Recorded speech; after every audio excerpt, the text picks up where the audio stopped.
You suffer on the cross because you won't die on the cross. There is a suffering when you die on the cross, but there's also an end to that suffering when you die on the cross, when you breathe your last breath.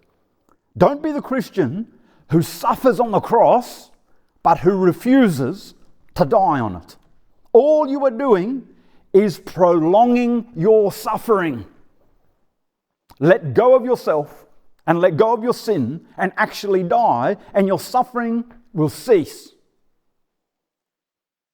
Holding on causes unnecessary suffering, church.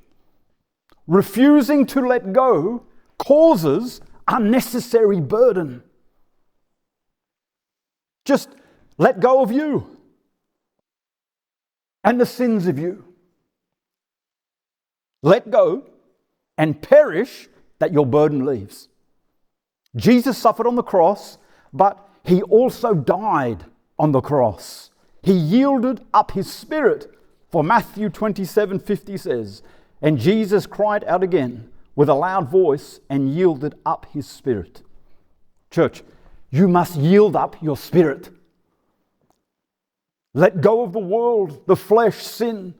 Leave them all behind and enter where the resurrection is.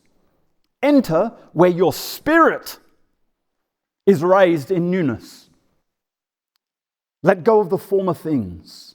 There is a suffering that occurs in the normal Christian experience, but there is also a suffering which is completely unnecessary.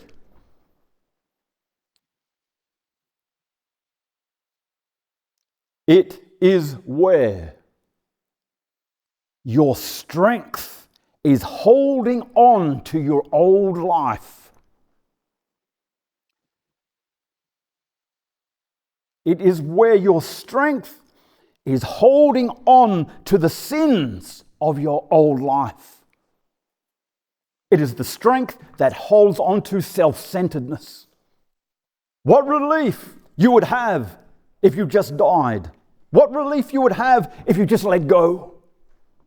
So, let go. Stop holding on. Yield up your spirit like Christ and stop suffering unnecessarily. So much of your suffering comes from the burden of your own self-preservation. So much suffering comes from the weight of your own self-life. Simply yield up your spirit and let go. Yield up your spirit and let go. Put an end to your suffering. Let go.